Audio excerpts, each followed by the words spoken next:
জুমার দিনে মুসলিমদের একটা একটা কাজ কমন, সেটা হলো গোশতের দোকানে দাঁড়িয়ে গরুর গোশত কেনা।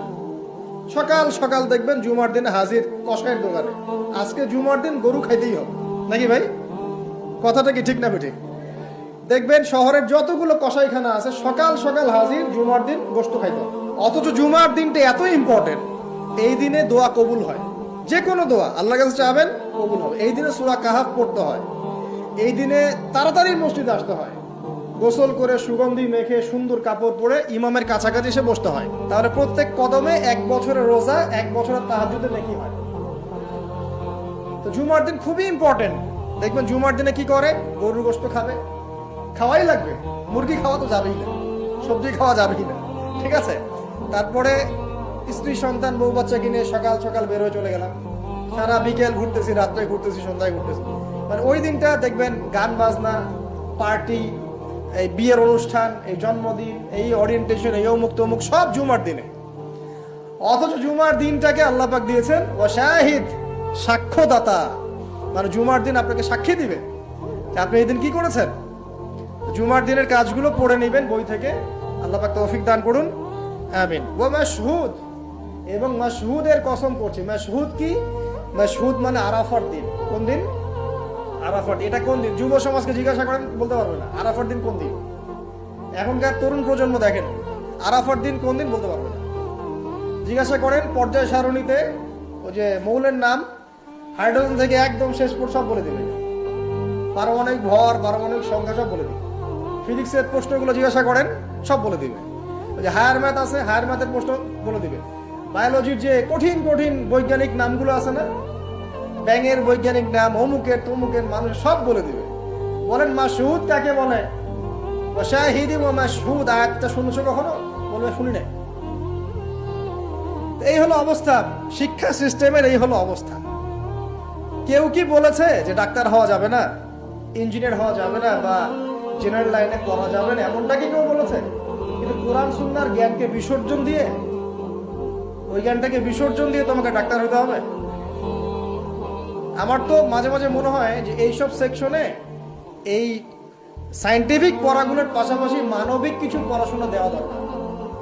আগে মানুষ বানানো দরকার, কিভাবে পেশেন্টদের সাথে ভালো ব্যবহার করতে হয় শেখানো দরকার, কিভাবে একজন অসুস্থ মানুষের সাথে ভালো বিহেভ করতে হয় শেখানো দরকার।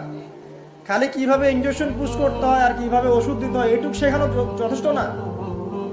এটা বিহেভিয়ার, মানবতা শেখানো দরকার। একটা ইঞ্জিনিয়ারকে শেখান যে চুরি করা হারাম, তাকে শেখান আগে, তাহলে বড় হয়ে অনেক বড় ইঞ্জিনিয়ার হতে পারে, কিন্তু দেখবেন ভিতরে চুরি করছে। তো একটা মানবিক শিক্ষার দরকার আছে, হিউম্যান বিহেভিয়ার শেখানো দরকার। এই শিক্ষাগুলো কে দিবে? কোরআন দিবে, হাদিস দিবে, রাসূলের সুন্নাহ দিবে। তখন গিয়ে তো সে পরিপূর্ণ মানুষ হবে। আর যাদের মধ্যে এই দুইটা শিক্ষা একত্রিত হবে, দেখবেন তারা সোনার মানুষ হবে। তো এই দুইটা শিক্ষা কি আমরা অর্জন করতে পারি না? কেউ কি বলেছে জেনারেল লাইনে পড়া বাদ দিয়ে দাও, বাদ দিয়ে একদম সবাই মৌলবী হয়ে যাও? সবাই যদি আলেম হয়ে যায়, তাহলে ভাই সামরিক ক্ষেত্রে কে কাজ করবে? প্রশাসনে কে কাজ করবে? জনপ্রতিনিধি কে হবে? ইসলামিক ব্যাংকিং সেকশন কে চালাবে? ঠিক আছে না? সব সেকশনে মানুষের প্রয়োজন আছে না? তো সব সেকশনে মানুষের দরকার আছে, কিন্তু সেই মানুষগুলোর আত্মাটাকে কোরআন সুন্নাহর আধ্যাত্মিকত্ব দিয়ে ঢেলে সাজাতে হবে। আল্লাহ পাক তৌফিক এনায়েত করুন, আমিন। যদি অমুসলিম হয়, অমুসলিম হওয়ার পরেও যদি সে তার ধর্ম মেনে চলে, দেখবেন সেও কিন্তু ভালো মানুষ হবে। আসলে যারা এই বিশ্বে ফাসাদ সৃষ্টি করে বেড়াচ্ছে, এদের সাথে ধর্মের কোনো সম্পর্ক নাই। যারা এই বিশ্বে ফাসাদ সৃষ্টি করছে, এদের সাথে আসলে ধর্মের কোনো সম্পর্ক নাই। সে যদি সত্যিকার অর্থেই তার ধর্ম পালন করত, তাহলে কিন্তু সে তার ধর্মের প্রতি অনুগত থাকতো। কোন ধর্ম কি বলেছে বিনা বিচারে বা নিষ্পাপ মানুষকে হত্যা করো? কোন ধর্ম? একটা রিলিজন আমাকে দেখান যে বলেছে মিথ্যা কথা বলো, হারাম খাও, সুদ খাও, বেপরদায় চলো, নগ্ন হয়ে চলো? একটা ধর্ম বলেছে?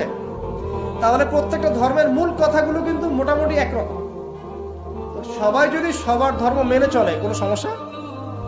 এরপরে যে পড়াশোনা করে দেখবে যে হ্যাঁ ইসলামই চূড়ান্ত রিলিজন, এর মধ্যে সমস্ত বিষয়ের সমাধান আছে, এটা ফাইনাল টেস্টিমেন্ট, তখন সে মুহাম্মদ সাল্লাল্লাহু আলাইহি ওয়াসাল্লামের আনুগত্য করবে, সাক্ষ্য দিবে আশহাদু আল্লা ইলাহা ইল্লাল্লাহ ওয়া আন্না মুহাম্মাদান আবদুহু ওয়া রাসূলুহু, মুসলিম হয়ে যাবে ইনশাআল্লাহ। মুসলিম হলেই, কালিমা পড়লেই একদিন না একদিন সে জান্নাতে যাবে ইনশাআল্লাহ, যদি তার আকীদার মধ্যে শিরক না থাকে, কুফর না থাকে, আমলে বেদাত না থাকে, হারাম রিজিক না থাকে।